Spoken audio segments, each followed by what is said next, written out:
la simpatía y la prosperidad. En esta sección del canal Itenca, presentamos a los grandes maestros y autores clásicos, de la creatividad, de la filosofía, de la espiritualidad, del nuevo pensamiento positivo, de la riqueza y la libertad financiera. La simpatía es una profunda, callada e inefable ternura que se manifiesta en abnegadas y nobles acciones. Las gentes simpáticas no son impetuosas ni compulsivas, sino constantemente afables, firmes, serenas, modestas y dueñas de sí mismas. La simpatía no debe confundirse con ese sentimiento sensible y superficial que, como una hermosa flor sin raíz, enseguida perece y no deja ni semilla ni fruto. Caer en llanto histérico cuando se va un amigo o el arrebato impetuoso de indignación en contra de las crueldades e injusticias de los violentos hacia los débiles, no es simpatía.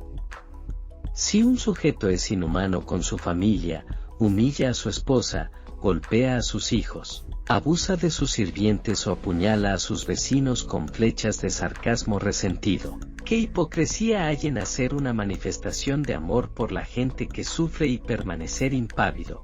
¿Qué sufrimiento tan superficial es mostrar un arrebato de indignación en contra de la injusticia e insensibilidad del mundo alrededor? Emerson dice acerca de quienes así actúan: ve, ama a tu familia. Sé afable y modesto con todos y no disimules jamás tu egoísmo con la morbosa piedad por gentes lejanas de los tuyos, pues tu falta de amor a los extraños se concretaría en odio a los propios. La prueba de la sinceridad de un hombre está en sus actos inmediatos y no en sus sentimientos externos. Y si esos actos están enmarcados de egoísmo y amargura, si aquellos en su casa oyen sus pasos con temor y sienten un alegre alivio cuando él se va, ¿qué tan vacías son sus expresiones de simpatía por los que sufren o son oprimidos, y qué tan inútil es su membresía en la sociedad filantrópica en beneficio de la humanidad? La simpatía es una profunda, callada e inefable ternura que se manifiesta en abnegadas y nobles acciones. Las gentes simpáticas no son impetuosas ni compulsivas, sino constantemente afables, firmes, serenas, modestas y dueñas de sí mismas. Su comportamiento tranquilo frente a la adversidad podría tomarse por indiferencia, pero no es otra cosa que cansancio frente a los que se lamentan y sin embargo permanecen estáticos. Por eso es preferible actuar con prontitud y consideración yendo en auxilio del desamparado. La falta de simpatía surge del egoísmo, la simpatía, del amor. La falta de simpatía se muestra en el cinismo, en el sarcasmo malintencionado, en bromas amargas, mofas y burlas, odio y condena, así como también en el morbo y los falsos sentimientos. Surge en el egoísmo, pues ni modo que provenga del amor. El egoísmo está envuelto en la ignorancia, el amor está aliado al conocimiento. Es común en el ser humano imaginarse a sí mismo diferente de sus congéneres, con distintos objetivos y mejores intereses, considerarse correcto mientras que a los demás, equivocados en sus respectivos caminos. La simpatía eleva a las personas muy por encima de una vida separada y egocéntrica y les permite conocer y comprender los corazones de sus semejantes, y pensar y sentir con ellos. Quien goza de esta cualidad se pone en el lugar de los demás y se convierte por un momento en ellos.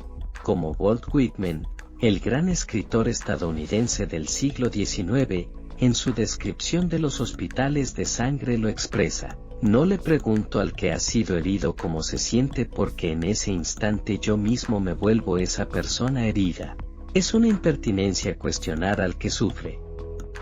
El sufrimiento requiere ayuda y sensibilidad, y no curiosidad. El hombre o mujer compasivo sienten el sufrimiento y se ocupan de aliviarlo.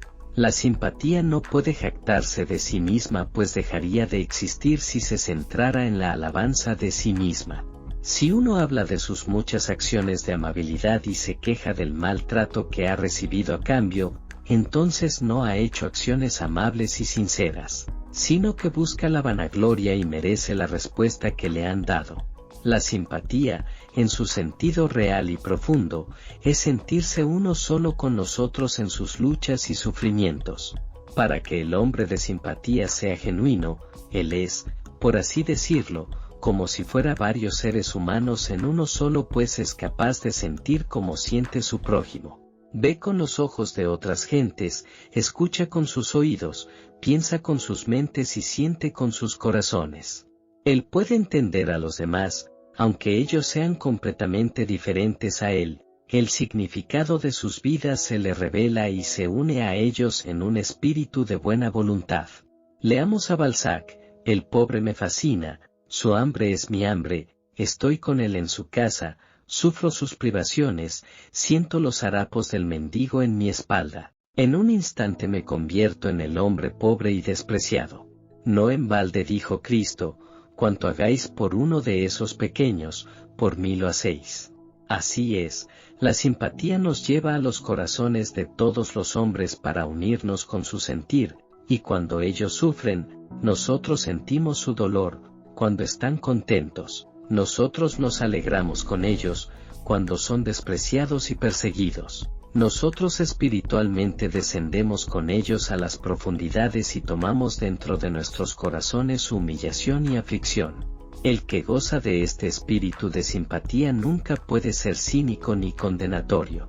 Jamás aprueba la desconsideración ni los juicios crueles sobre los demás, porque en la sensibilidad de su corazón siempre está con ellos en su dolor.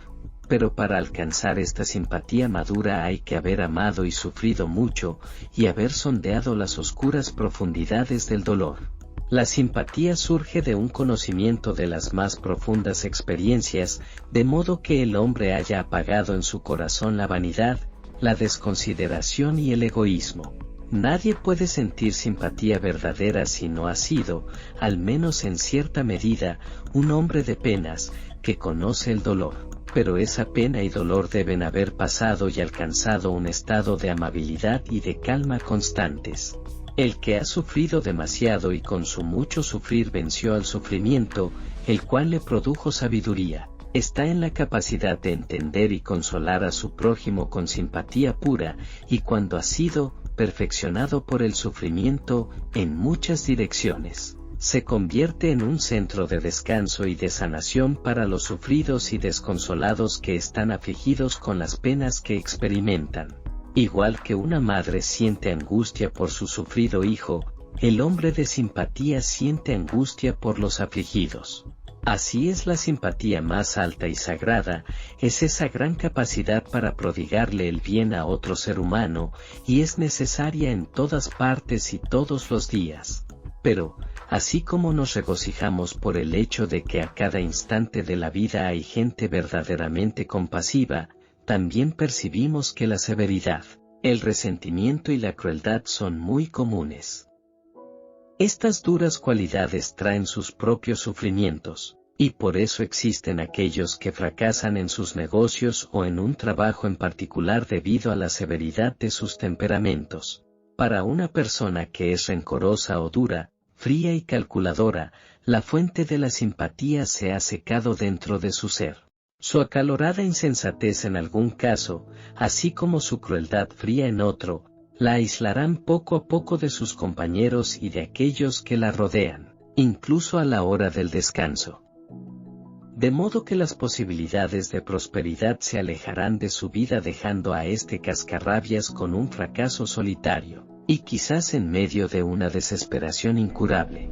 Incluso en transacciones de negocios ordinarias, la simpatía es un factor importante, porque la gente siempre se sentirá atraída hacia aquellos de naturaleza bondadosa y jovial, prefiriendo relacionarse con ellos que con los que son duros y adustos. En las esferas donde el contacto personal directo juega una parte importante, la persona simpática siempre goza de prelación, incluso frente a aquel que demuestra mayor habilidad, pero que no sabe ser simpático. Si un hombre es un ministro o un clérigo, una risa cruel o una sentencia severa de su parte serán una seria herida para su reputación e influencia, pero más que todo para su nivel de influencia, porque, incluso aquellos que admiran sus buenas cualidades, debido a su crueldad, de forma inconsciente, tendrán una baja consideración de él en su estima personal. Si un empresario profesa una religión, la gente esperará ver la buena influencia de esa religión en sus transacciones de negocios. Profesar ser un fiel justo el domingo, y el resto de la semana ser duro, avaricioso fiel discípulo de Mahón, dios maligno de la avaricia material, lastima no solo la reputación de quien así obra sino además la de su negocio, causando la pérdida de la confianza de las gentes y atentando contra su prosperidad. La simpatía es un lenguaje espiritual universal que todos los seres humanos, e incluso los animales, instintivamente entendemos y apreciamos porque todos los seres y criaturas estamos sujetos al sufrimiento, y la identidad con el dolor conlleva a ese inconfundible sentimiento que llamamos simpatía.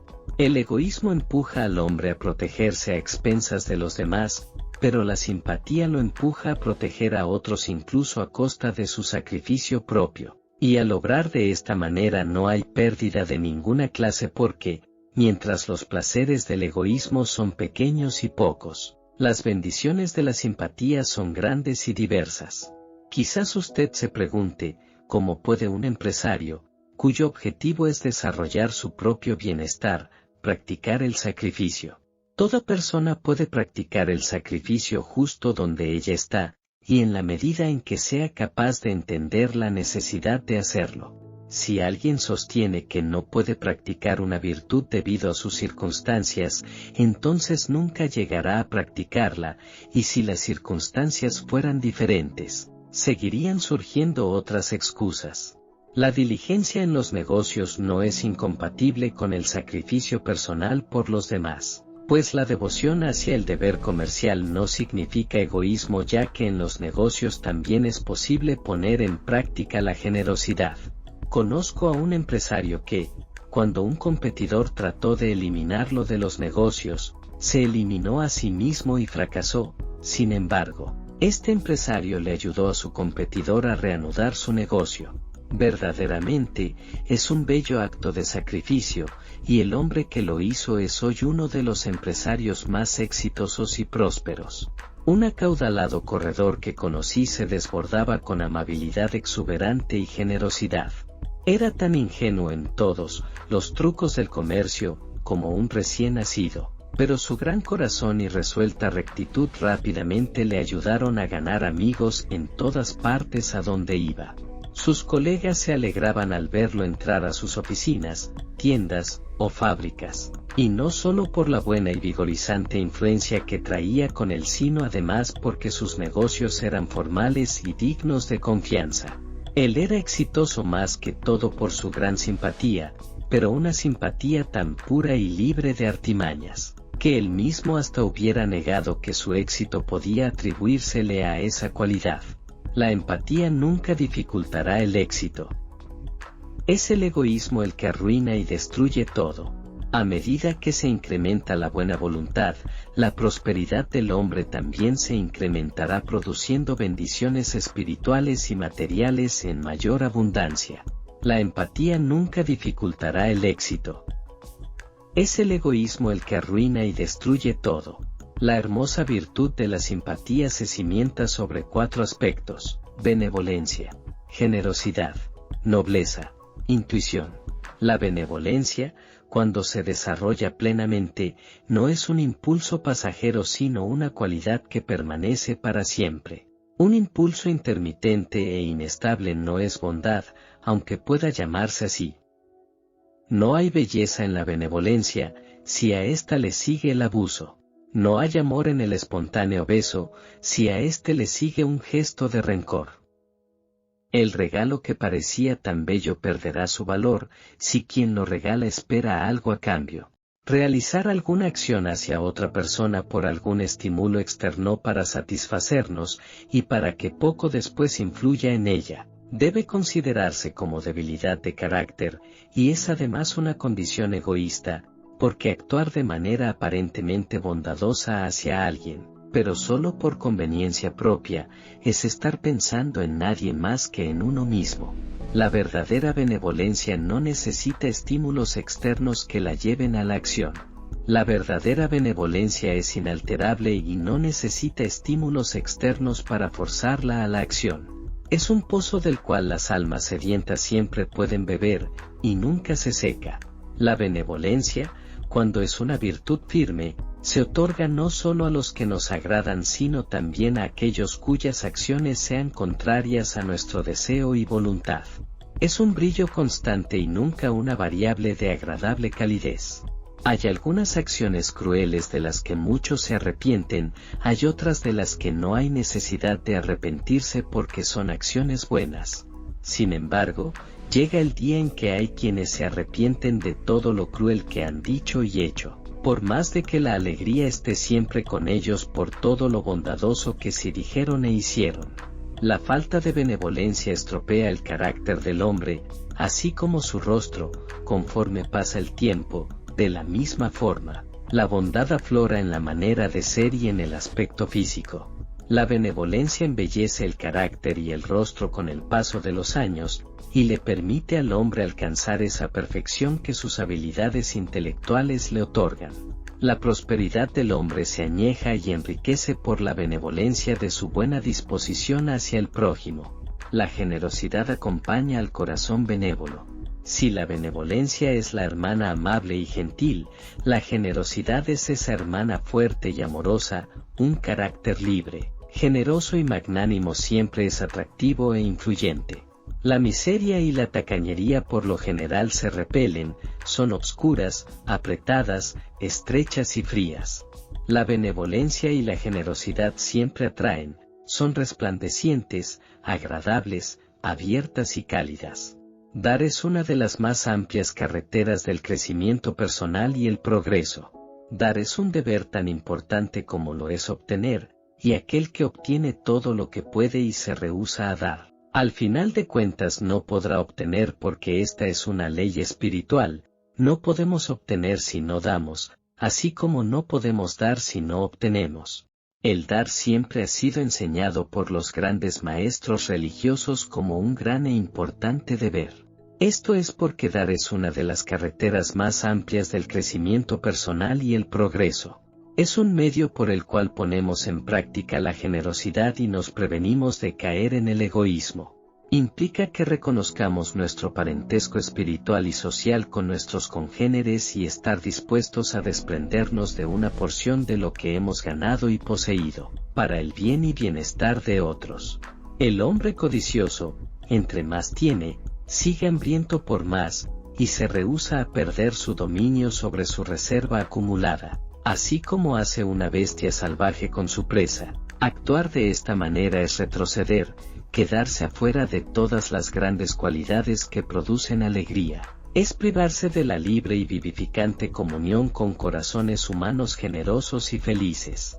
Scrooge, en la obra de Dickens, Un cuento de Navidad, A Christmas Carol, representa esta condición con gráfica intensidad y certera fuerza dramática. Los hombres públicos de Inglaterra en la actualidad, así como también en Estados Unidos, son casi todos, yo diría que todos, porque todavía no he conocido una excepción, generosos en gran manera.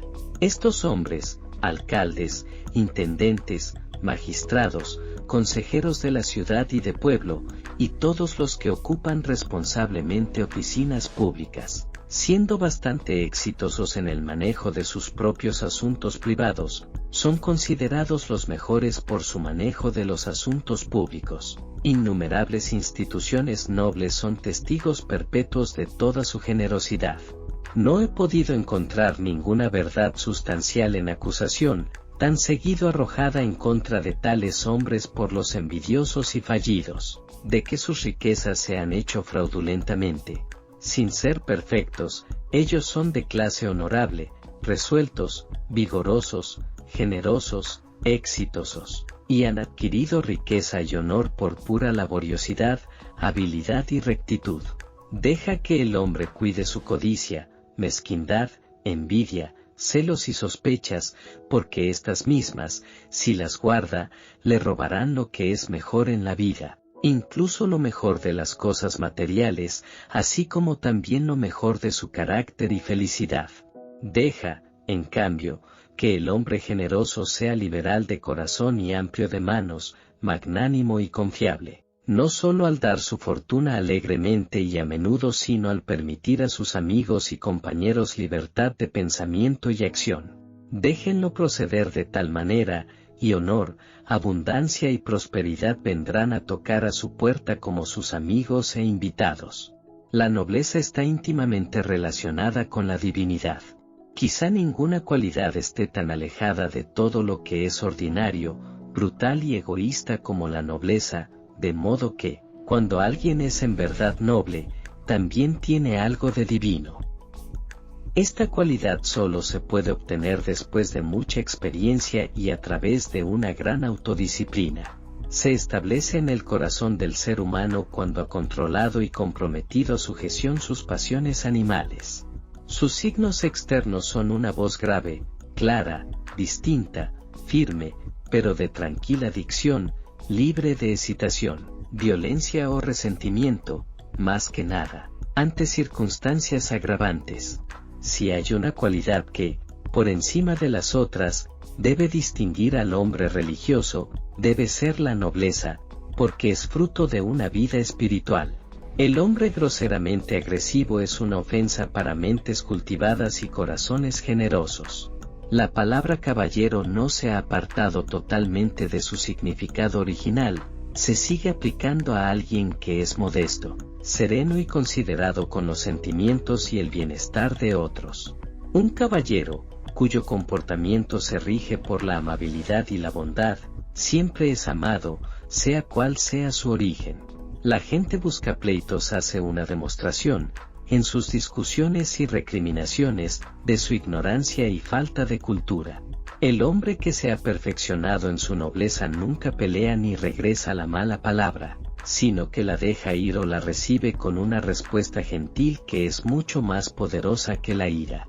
La nobleza está ligada a la sabiduría, y el hombre sabio ha dominado todo el enojo en él, y por lo tanto entiende cómo dominar a otros.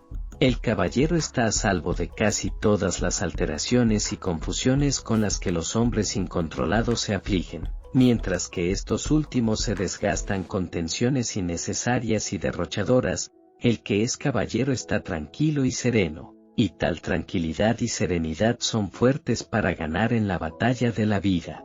La intuición es resultado de la simpatía. La gente simpática es aquella profundamente receptora. Entendemos por experiencia y no por razones. Antes de que podamos conocer una cosa o un ser, nuestra vida debe tocar otras vidas. El razonamiento analiza la piel exterior, pero la simpatía alcanza el corazón. El cínico ve el sombrero y el abrigo y piensa que ve al hombre. Quien tiene simpatía ve al hombre y no le preocupa ni el sombrero ni el abrigo. En todo tipo de odios hay una separación por la cual cada persona juzga mal a la otra. De la misma manera, en todo tipo de amor hay una unión mística por la cual cada uno conoce al otro. La simpatía, al ser la forma más pura del amor, ve al corazón del hombre y no a las cosas. Shakespeare es el poeta más grande porque tiene el corazón más grande. Ninguna otra figura en toda la literatura universal ha mostrado tan profundo conocimiento del corazón humano en sus obras. Él está fusionado, por simpatía, con sus personajes. En el hombre sabio y filósofo, en el loco y el tonto, en el borracho y la ramera, Shakespeare se convirtió en cada uno de ellos por un momento, se paró donde ellos se pararon, fue al interior de sus experiencias particulares y los conoció mejor de lo que ellos mismos se conocían. Shakespeare no mostró parcialidad ni prejuicio, su simpatía abarcó a todos sus personajes, desde los más bajos a los más altruistas. El prejuicio es la gran barrera frente a la simpatía y el conocimiento. Es imposible entender a aquellos a los que uno les guarda rencor y critica. Solo vemos cómo son los hombres y las cosas cuando somos imparciales. La simpatía practica la compasión. Nos volvemos videntes en el momento en que practicamos la simpatía. Inseparables son el corazón sensible y el ojo vidente. El hombre de compasión es el hombre de profecía. A aquel cuyo corazón late al ritmo de todos los corazones se le revelan sus contenidos.